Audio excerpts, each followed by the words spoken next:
Bom dia, boa tarde e boa noite. Está começando mais uma edição do IF Express.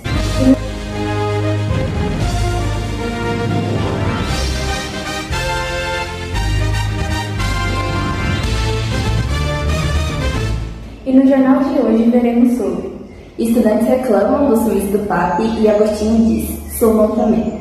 Professor de Geografia conta que não dorme há mais de 3 anos por conta do seu filho de 1 ano. Oi gente, professora de Biologia faz um pronunciamento ao vivo e alega, eu sou só uma professora. E uma cobertura completa sobre os agrotóxicos. Saiba mais sobre esses produtos. Os agrotóxicos são produtos químicos aplicados na agricultura para controlar pragas e patógenos, que seriam bactérias, vírus, fungos e parasitas, que podem prejudicar a produção agrícola. O uso de pesticidas pode infectar o solo e os sistemas hídricos, prejudicar a saúde e levar à degradação ambiental, que pode acarretar mudanças significativas nos ecossistemas.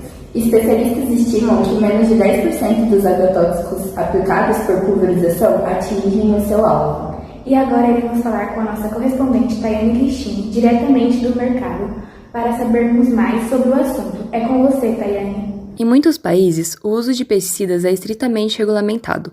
No Brasil, existem regulamentações específicas para controlar o uso dessas substâncias, conforme a Lei 7.802 de 1989, que regulamenta as pesquisas, os testes, a produção, a embalagem, a rotulagem, transporte, armazenamento, manuseio, entre outros. Nos últimos anos, a Agência Nacional de Vigilância Sanitária, a Anvisa, tem realizado o chamado Programa de Análise de Resíduos Alimentares, o PARA, responsável por determinar as concentrações e tipos de agrotóxicos presentes nos alimentos que ingerimos diariamente. A Anvisa informou que de um total de 4.616 amostras investigadas, 23%, ou seja, 1.072 amostras, foram consideradas abaixo do padrão, ou seja, continham agrotóxicos proibidos ou que ultrapassavam os limites permitidos. O uso de pesticidas no Brasil é muito alto e levanta preocupações ambientais e de saúde pública.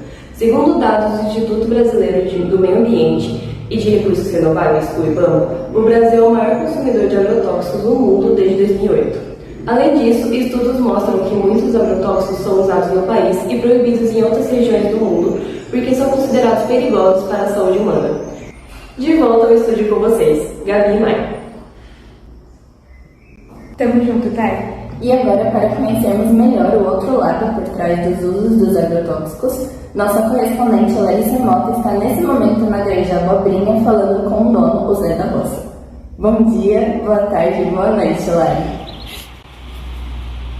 Bom dia, boa tarde, boa noite. Estou aqui hoje com o grandíssimo senhor Zé da Roça. Opa! Então, seu Zé, você tem uma fazenda tão bonita por aqui, você faz uso de algum agrotóxico? Lembrando que existem 3 deles, que vão ser os herbicidas, que impedem a fotossíntese das ervas daninhas, os fungicidas, que fazem as células dos fungos entrarem em colapso, e o mais comum, que são os inseticidas, que matam os insetos nocivos à lavoura. Então, meu filho, eu uso o que recomendo, né? Seu João, minha amiga recomendou esse tal de inseticida, enfim, é bom para os insetos, para pragas, tudo. Aí eu normalmente uso antes da plantação para proteger a semente mesmo. Aí eu também posso usar depois da colheita, né? Que é para proteger os alimentos das doenças, para nos pagar. Mas o senhor sabia que isso faz mal? Minha filha... Voltando, o senhor sabia que isso faz mal? Não faz mal não, de verdade. Mas um produtor de soja, com as plantações enormes, se eles não usam isso, como é que eles vão conseguir para se proteger das pragas, das doenças, minha filha? Nossa. Realmente, o modelo de produção em larga escala gera a necessidade de se colher mais em uma mesma área plantada, a fim de se aumentar a produtividade do local. Mas nós veremos no último bloco que existem sim outras maneiras de se lidar com isso, seu Zé. Inclusive, o clima tropical do Brasil é muito mais propenso ao ataque de pragas, e o uso de agrotóxicos fez surgir novas pragas e também as tornou mais resistentes. Para algumas pragas já existiam inimigos naturais, porém as demais ainda não foram encontradas espécies que possam substituir o uso de agrotóxicos. Menina, você está aí no Globo Repórter? Você é do Globo Repórter? Não, Globo Repórter não, Rural. Você é do Globo Rural? Não, a gente é do FSP Press. Tá bom, é nóis, Lara, um beijão. Convidamos um especialista para esclarecer algumas dúvidas. Nossa repórter Tayane entrevistou a engenheira agrônoma Gisele L. Fiquem com a conversa. Bom dia, boa tarde, boa noite, dona Gi. Obrigado por aceitar o convite do nosso jornal. Opa, é um prazer estar aqui. Então, para começo de conversa, você poderia explicar como surgiram os agrotóxicos? Como que começou essa brincadeira? Bem, os primeiros registros oficiais de pesticida datam da Primeira Guerra Mundial, mas foi somente na Segunda Grande Guerra que eles foram usados com a finalidade de armamento químico. Um exemplo disso é o chamado agente laranja, que foi usado na Guerra do Vietnã, lá na segunda metade do século XX, causando desmatamento, erosão do solo, inundações e outras coisas que até hoje estão presentes no país, lá no Vietnã. Com o agente laranja ainda ativo, se tornou proibida a pesca em rios e lagos da área. Quando a guerra terminou, a indústria química se tornou então o centro de investimento dos grandes empresários.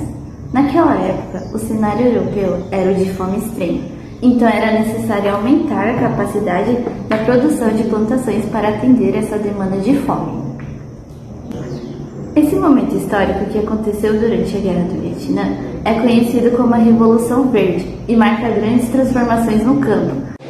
A partir daí, todo o processo foi modernizado. A produção agrícola passou a contar com o estudo da qualidade do solo, adubação, investimento em maquinários e mão de obra especializada para garantir o cultivo e a colheita em larga escala, em menos tempo e, claro, sendo realizado de acordo com os procedimentos corretos. Entendi, muito interessante essa história. E com toda essa evolução desses produtos, há muitos males para a nossa saúde nos dias atuais?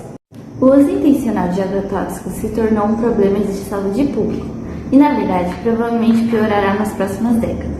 A contaminação por agrotóxicos pode acontecer de duas formas, de forma direta ou a de local. No caso da contaminação local, ela acontece quando os pesticidas são levados pelo vento ou pela água para ambientes que não são de plantação, podendo assim contaminar corpos da água e até áreas residenciais, representando um risco para a saúde humana e para a biodiversidade local. Já a contaminação direta acontece quando os agrotóxicos entram em contato direto com os seres humanos, animais ou até mesmo o meio ambiente, alvo da aplicação. Isso pode acontecer quando os trabalhadores que aplicam os pesticidas não utilizam equipamentos próprios para isso. E quanto à intoxicação nas pessoas? Existem duas categorias principais de contaminação no ser humano, a aguda e a crônica. A aguda ocorre quando os indivíduos são expostos a grandes doses dessa substância.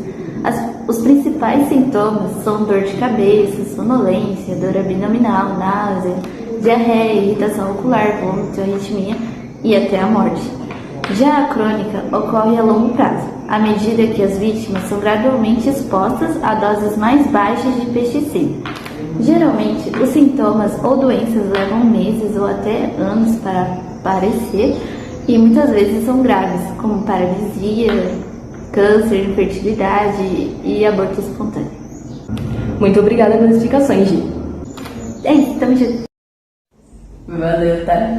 E agora, nosso repórter Juan Manuel conseguiu uma reportagem inédita na grandíssima e requisitada horta do IFSP, Campus Guarulhos, regida pela professora de Biologia, Aline Vinato.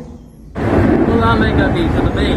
Bom, eu tô aqui com muitas plantas. Eu queria aproveitar esse momento para falarmos um pouco de como podemos evitar o uso de agrotóxicos, já que durante toda a matéria nós consumimos um pouco mais do lado contrário. Vocês sabiam que agrotóxicos podem causar uma bioacumulação no corpo humano? Isso é, quando alguns agrotóxicos são difíceis do corpo humano digerir e ficam presos no nosso organismo. Então, bem, para acabar com esse excesso de agrotóxicos, poderíamos ter um cultivo mais diverso, pois assim as pragas não comeriam tudo aquilo, ou seja, ao invés de uma monocultura que planta apenas um tipo de coisa, poderíamos optar por uma policultura, que é a prática de cultivar vários tipos de plantas. Ao cultivar uma variedade da mesma área, aumenta essa diversidade de plantas, animais e micro-organismos, que ajuda a manter a saúde do solo e reduz o risco de pragas e doenças. Temos também os adubos verdes, que é a prática de incorporar leguminosas ao solo para enriquecimento dos nutrientes. Temos as agroflorestas, que é um modelo agrícola que consegue associar a produção de alimentos e a preservação das florestas, trazendo vantagens para os dois ecossistemas. Já a rotação e diversificação de culturas como alternativa é uma técnica agrícola que alterna de forma ordenada e planejada diferentes culturas do mesmo território, durante um determinado período de tempo, reduzindo assim o esgotamento do solo. Bem, você viu agora sobre o uso e o não uso de agrotóxicos, e a pergunta que fica é: você apoia ou não isso? É com vocês daí do estúdio, Mai Gabi. Opa, grande entendi. Valeu, Boa. Depois dessa bomba está chegando agora o fim de mais uma edição do jornal IFS Prensa. Obrigada pela sua audiência. Bom dia. Boa tarde e boa noite.